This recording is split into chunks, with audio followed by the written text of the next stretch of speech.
always have been. So it's really Then, wonderful to be here. yeah, this is the perfect community then. So we're getting lots of people joining. Okay. Hi, everyone. Which is really nice. Hi, everyone. Thank you so much for joining us today. Bye. Yeah. Oh, and how are you today as well, Georgia? Are you okay? All fine. I've been doing admin today, and obviously we got the news quite early on today that I could have did really well in the charts. Yes, And yeah, I can't believe it. It was just, it's always been a bit of a dream of mine. And to get that news today, it was like really overwhelming. And my to-do list is so long, but I'm just trying today to just make it all about the book, because you know, it's a really, really amazing thing to kind of be recognized like that. So yeah. Absolutely. There we go. Perfect. I know. That number one, and like also in the Sunday Times bestseller list. Like that's just incredible for a debut. So yeah, congratulations. So we should be having a big bottle of champagne. Actually. I know, exactly. It's never too early, right? No, darling, I'm on board with you. Are you going to be celebrating tonight? I think I might do, yeah. Yeah, I think it would be a travesty if I didn't. Yes, absolutely. Amazing. So I'm going to get started with asking you some of these questions that I have. So I bring them up on the screen, so if anyone joins at any point, they don't miss it. So first of all, obviously, so exciting that you've written a novel, but firstly, what inspired you to write a novel, and a romance novel specifically? Oh, I love this question. So for me, it's my first venture into fiction. And I've written a lot since I was about 13, 14. I've got diaries, and my Word on my computer that I've had with me for years is full to the brim of stuff, but never fiction. And I really, really wanted to do it. And I had to really think about, what genre would suit me. And it was pretty basic down to the fact that I adore reading romance. So naturally for me, when I put pen to paper, it just flowed a lot easier than other things. And I don't know, I just have this fixation with wonderful love stories. And I don't know what it is. It's just what I really enjoy reading. And it's my kind of escapism. So when it was pushed to shove, there was nothing else that I wanted to write. Yeah, amazing. I mean, did you then was it like a year ago, or did you have this idea for a while for this story specifically? Yeah, it was a really, really long time. And I was chasing Mills and Boon because I've just been such a big fan. Yeah. Romance publishing, can't get much better than Mills and Boon, right? I know, right? And I just thought it was like one of my kind of goals that I would really love to do. And it's a big jump for them. I don't know whether they've ever had an author like me before, and they took a chance on me. I mean, they've got 1,500 authors all across the world. Like, for me, that blows my mind. And, when we were first talking about it, as I mentioned, I hadn't written fiction before. I just needed a bit of help. And they had the most wonderful idea of teaming me up with a co-author. And I was so lucky. So with Meet Me in London, I wrote it with a wonderful lady called Louisa George. And she's kind of helped me sculpt my craft. And without her, I don't know whether I would feel as confident with my writing as I do sat here now. And it was just the most amazing process, because at the beginning I would write something and think, oh, that's rubbish, I'm not even going to send it in. And we had this shared Word document, and every time I wrote something, there would be a comment at the side, and someone would be like, that's actually really good, Georgia, carry on. I was like, God, I really needed that to kind of get me going. And Meet Me in London is the first of 4, and now moving across. I mean, we're pretty tied up with Meet Me in Hawaii now, and now we're going on to book 3, and I've really found my confidence, and it's just utter joy to do. Absolutely. I guess another question that I had was about the sort of the process of writing your first book. A lot of our viewers that join the book club are authors as well themselves, and I think it must be quite hard figuring out how to write that first novel. So the question was, like, how did you find the process of writing your first novel? So I found it amazing, but I'm very, I'm kind of never satisfied. Even from when I was at school, I was really academic. I wanted to do more. I wanted to be the best. I always wanted to know everything. Yeah. For me, because, writing has been my hobby, my thing that relaxes me. So it was there. And then my television bits, or my social media, like all the podcasts. It was there. And it's been wonderful to bridge that gap, to actually from a really personal perspective, to kind of show people that I'm not just kind of like blonde toff on the telly that prances around the jungle, but I am that. But I can also do something that, Exactly. I'm incredibly proud of. So I found the writing process completely amazing. And, it's developing a skill for me that I hope I will be exercising for the rest of my kind of life. I can't imagine. I've really got this amazing routine now where I wake up in the morning. I've got a dog called Monty, so I have to take the dog out. Yeah. There's so much energy. And then I come back and I write and I edit for an hour and a half every day. And I find it so cathartic. And I can't imagine, I'm kind of like, I don't want to get to the end of book 4 No. because, it's been so amazing for the past, year and a half, 2 years. Just predominantly working on Meet Me in London, really. But, I'll be bereft when. Yeah, but that's the thing. You can keep going though, and they're going and going, and you will be the future romance novel queen, which you've already got a brilliant start at. Amazing. So I'm just going to before I bring up some questions from our audience, just really quickly for anyone that hasn't had a chance yet to read Meet Me in London, I wondered if you could tell us a little bit about the story. Oh, it's just wonderful. So Meet Me in London is based obviously in London, but predominantly southwest London, where I live. So I moved up when I was 18 from Devon. And I've always just been fixated on this part of London in particular because I just find it so beautiful and enchanting. And so it was a bit of a dead cert that it was always going to be set in Chelsea. There's a bit of Notting Hill in the book, Portobello Road. And it's about 4 girlies who are best friends from when they are younger. And they are from Devon, like I am. But in the book, it's a fictional place called Hawks Cove. And there is an accident when they're all around 18 years old. And I don't really want to go into that because I think it kind of gives a lot of the main storyline of my book away. Yeah. But there's an accident. And the first book, Meet Me in London, is based on the most wonderful heroine called Victoria Scott. And she's creative. She's creative in the ways that I am not. And I think I have kind of written this character based on... It must have been quite fun to write then, another person like that. Completely. And a young girlie, she has lots of qualities similar to me. But then I think about it, I can't, she makes things. She's a dressmaker. She's super talented. I cannot do that. Even if I try, I can't draw, can't do anything. I can write, I can speak, but that's about it. Yeah, you've got a key artistic skill there though, and then the painting. Yeah. I can't do that. I think it's the side of your brain. Exactly. And she's just got the most wonderful eye. And she's working in a really kind of upmarket bar on the King's Road called The Landing. And in walks our hero called Oliver Russell. And I think it's really okay for me to say this, but by page 11, we've got an engagement.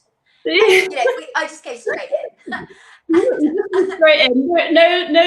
No beating around the bush. Straight in there. Straight in from page 11. And I keep on getting asked in lots of interviews that I'm doing, like whether my hero is my perfect man. Oh God. Maybe he is. When I first started off talking about Meet Me in London, because obviously it was so embargoed until recently, I was like, no, it's completely fictional. And then I thought about it. I was like, why are you kidding yourself? He's tall, dark, handsome.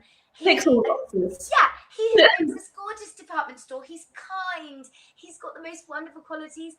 And he's a proper posho. Why am I lying to myself? Exactly. Can't deny it. But it's just about their... Oh, there's my doggy. It's about their blossoming romance. But what I adore about it is the kind of the storyline of female friendship and how important it is to young women is throughout this book. And then the way that we've done it is that the first book is about Victoria, one of the 4 girlies. The second book is about another one of the 4 girlies. So every single girlie in the friendship group get their own spotlight on them throughout all the different books. And we end up traveling the whole world at the end of the part series. Is that really, have you started writing Meet Me in Hawaii yet? Meet Me in Hawaii is done. I can't really make any changes now. It's just minor things. I did my acknowledgement a few weeks ago. Which is so exciting. And I was thrilled as well that right at the last minute, We were sorry if Monty's making a noise. Oh no, Got not a at all. toy. Another just we love dogs. The one Oh, watch out do for you? book club. Oh, you've Yeah, got to say yeah, hello to him. yeah. Please bring him in to say hello. Oh Absolutely. no, he's off. He's got a ball. He's gone. No, Oh, run away. I'm gonna leave that. He might come back again later. But yes, what was I talking about? So I was thrilled that we were able to shoehorn the first chapter of Meet Me in Hawaii into the back of Meet Me in London. Yeah. Because I hope that our readers completely fall in love with the girls. And, you know, romance for me is number one, but friendship is a really, really big one for me.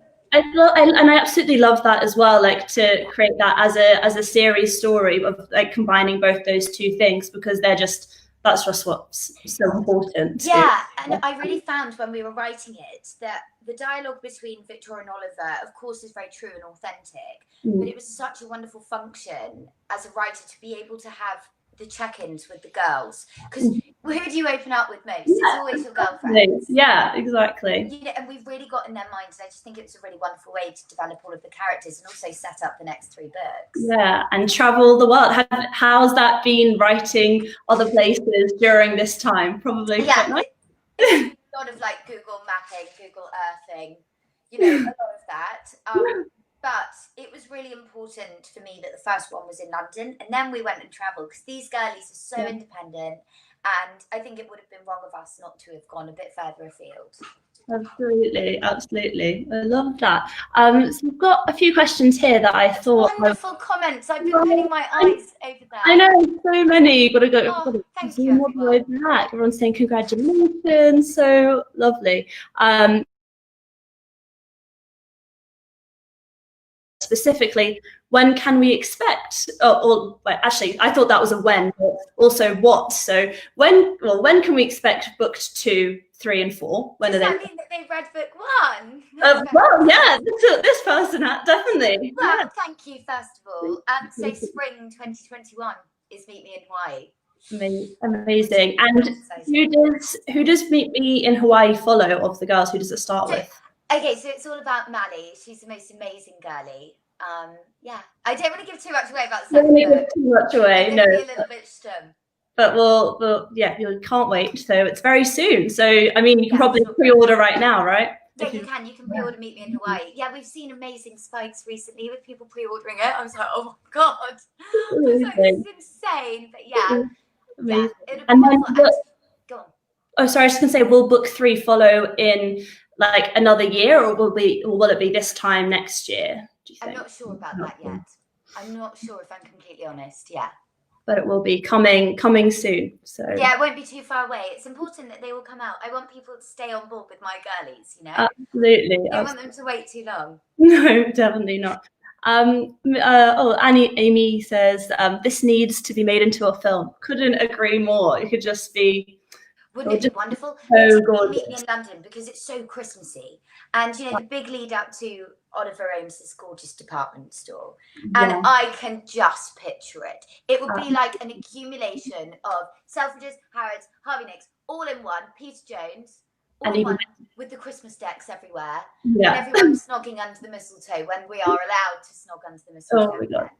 I just think it would just be amazing. It will hope maybe next year, next few years, one of the Netflix Christmas rom-coms that you can't miss. I have to stick it on my manifesting list. It's got to happen. It's got to happen. Amazing. Michaela, this is a nice question from Michaela. She's asked, did you use libraries when you were younger? Yes. Oh my gosh. Yeah, I did a lot. My mum used to just drop me off there because I'm an only child, and my mum always used to say, like, what is wrong with this child? All she wants to do is read. And mum's like a reader, but not that into it. So yeah, I used to go all the time in Torquay. It's right at the top of the high street. And then when I was 13, I went off to a boarding school, and it was just, the library was my place. I just adore. There's something about being in a library that just gives me goosebumps. I don't know, any library, wherever. I think they're very, very important. Definitely very special. I've got another question from Elaine, who's asked us, did you find it difficult to write your novel? I'm writing and it is hard, or did you write easily? Yeah, I found some bits really difficult. With the first book, it was a lot easier for me because I can imagine walking down the streets in Chelsea. I can imagine, the route that I would take from where I live to Portobello Road and the feelings that I feel. So I was very fortunate that going into this book, even though it's fiction, I had lived a bit of it. And Yeah. I wonder whether if I'd have just gone in for somewhere that I didn't know, it would have been a lot harder. I think what I found the hardest was getting my structure and my routine. I think that's probably why I brought it up earlier, because I'm so proud of it. Yeah. And I was really all over the place, where I was doing, you know, an hour of work on my social media, 20 minutes trying to write the book. And then I think, oh God, the dog needs to go out. And I think when you've got that routine and that structure, my brain gets excited for doing that. And I switch off my telephone and I just sit and I write, because I'm a bit weird. I sometimes write things down on my notepad and then I have to type them up. But I find the whole, Sometimes you have to write things down to like get them out of your head, right? And then I tried this new thing. I've got this iPad thing, and you can buy pens for it, and it's just not the same. No, there was no point. Yeah. No, you can upside down and erase. This isn't the right thing to do. But with that question, yes, I did find bits of it very hard, and I was very fortunate that I had my hand held by Louisa George. I think that the biggest thing for me was the lack of confidence, and I always, if I'm really honest with you, I just want to really impress everyone. So I think people think that maybe, like, I don't know, when they think about me writing, you know, it's my name on the spine of that book, and you know, I've collected books for 10, 12 years. I've still got things that I bought when I was 13. And I think when you've got that and you are fortunate enough to be published, it's got to be perfect. And that it's kind of why this week has been a real relief for me, because I've been reading the reviews and they're great. But I've been really anxious about it. Of course, it was what you've created. Yeah. So of course you would be. And yeah, I think though, I guess like having that, just being so important to create a schedule, isn't it? And I think maybe it was that there was, you know, working closely with another writer to help you. Do you think that it's a bit like having a tutor or having like a mentor or buddying up with someone? And even for me, with the accountability of having to meet my deadlines, because you know, if I wasn't pulling my weight, there's something really wrong with that. And I prioritize it, and I think, right, this is it. This is when we've got to get this done by. These are the edits that I want to do, and this is the storyline. And I think I've been really fortunate with my publisher, because I was dead set on storylines before I even put pen to paper, because I thought about it for so long.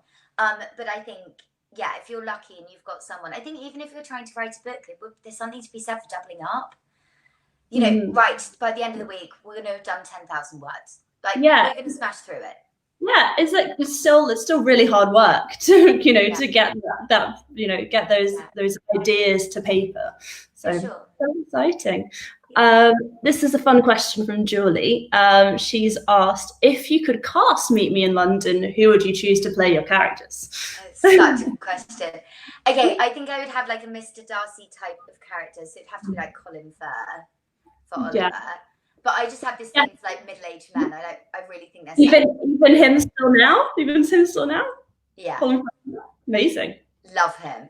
I do, yeah. I have the weirdest taste. Like, you know, like I would have on, if I was at school and I had up on the wall, I would have like Colin Firth, like, you know, weird. But I would have Colin Firth type of character. Yeah. It's really hard. I don't know why I always think of Julia Roberts for Victoria, but I wonder whether because I love Richard Curtis movies, and I think about, you know, Notting Hill and her wandering down Portobello. Is that just me being lazy and thinking about that? No, it's just so iconic, and you just, you know, it's just she's perfect. I just think, such a wholesome actress. I don't know, maybe that would be pretty good. Am I aiming too high? But I don't think, you know, definitely not. Oh, this is a fun question as well. Katie's asked, where did the inspiration come from for the designing the vintage clothes in the story? It made me wish I had these skills and go to the nearest haberdashery. Yeah. And we did I really love that. Thank you for asking next. We did so much research. Like, we were using quite technical haberdashery kind of lingo in the book. Yeah. And we've had really great feedback on it. I was so happy. I think it came from me because I I really love walking around Portobello Road, and I've got a thing for markets, and I don't know whether anyone's ever been to Shepherd's Bush Market, but just seeing the rolls of the most beautiful fabric, and me thinking in my mind, I've got a dress that I want to wear for something like a big event. I think I want that fabric, and I want it to be like what's going on in my mind, but I just cannot do that. So I wonder whether I projected it. Yeah, but I guess you have that. You obviously have that, like, sort of. I think that's like a sixth sense to kind of see something and know if it's going to work, like fashion. Yeah, I'm sure of it, and I just adore fashion. And my style isn't. This is like the most trendy thing that I've ever worn in my life, and it's just not that trendy. I just thought it was quite a cool t-shirt. It is really cool. It's quite cool for me. Yeah.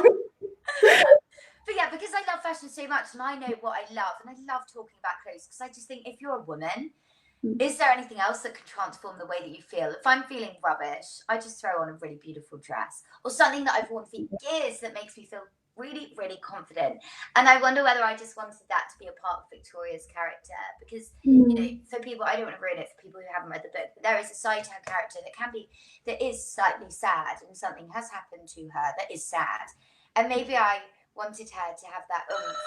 Oh, excuse me. Ignoring that. Yeah, I wonder whether it stemmed from that. I'm not sure, but it kind of wrote itself in the end. Yeah, amazing. So this is kind of I've got last couple of questions, like, you know. It's gone so quickly. I know, it's gone so quickly. It's gone so quickly. Just, I mean, we can keep chatting. I mean, I love it. Way. No, it's so lovely. This is actually a question I thought would be nice to discuss with everyone. Yes.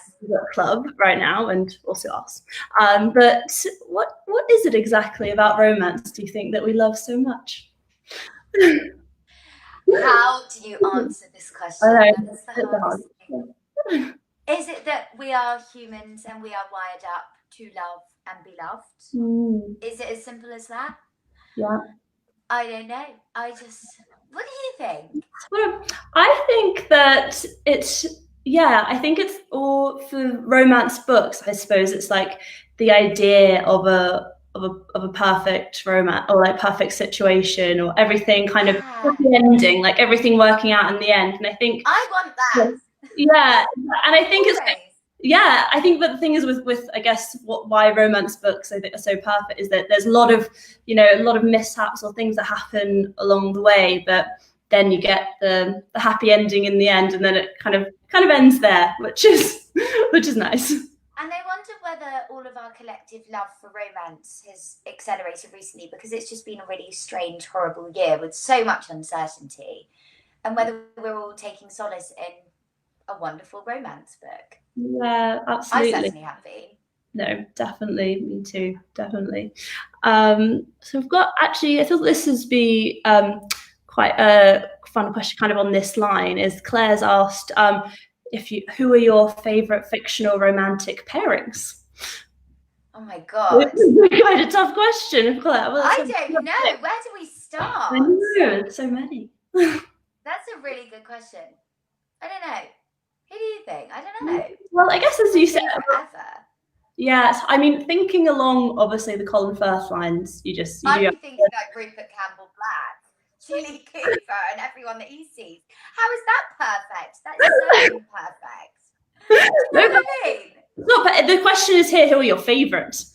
I'd have to go with Rupert Campbell Black. Yeah. But then he gets married again, and I think, well, who is it? Who was the perfect pair? I don't know. Yeah. What do you think, Claire? Question, that one. I'm going to go back and think about that. Yeah, we can come back with an answer. Yeah, I love that. Maybe people should write their ones in the comments. Yeah, as I said, yeah, I love it when people can, write. I know, I'm keeping my eyes on the comments. Answers as well. Yeah, everyone's saying that they love Julia Roberts. Ian says we all want a happy ending. And that's very true, Ian. Definitely. Yeah, we definitely do. You know, my cheeks are hurting from smiling. Yeah, no, I know, me too. How nice is that? What great feeling. Such a lovely chat. Oh, these are some answers. Cheryl says, Talia Bland's Claire Barley for a bit of fun escapism. I don't know that. I don't know that. You're going to have to tell us what to start reading now, darling. Where's the my Yeah. romance fiction. Oh, it's classic, Mr. Darcy and Elizabeth. I mean, Yeah. can't argue with that, can we? Definitely can't argue with that, Kirsty. No, thanks. So my final question for you here now is the one that I always end our book clubs on, which people often say is also a tricky question too, but I think we can answer it. Which is finally, what do you say about the book when pressing it into someone else's hands? Oh God, that's such a lovely question. I love that you asked that.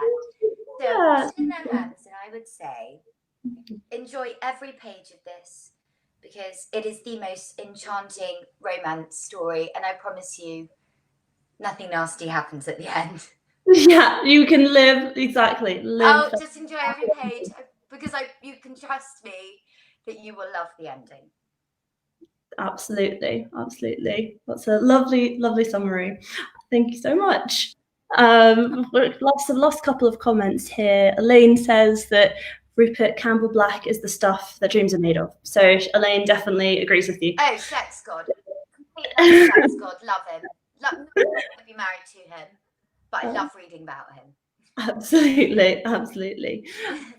Amazing. So that's our final question. So thank you so much for joining us today. It was so much fun to chat with you and just hear all about your amazing new book and what you've got coming up next. Thank you so much. It's been really, really wonderful. I'm really grateful. Thank you. And I'll be tuning in. I like this. Yeah, no. Being the keyboard warrior, asking questions next time. We just wanted to show everyone my little book. It's the most beautiful cover. So thank you everyone for tuning in.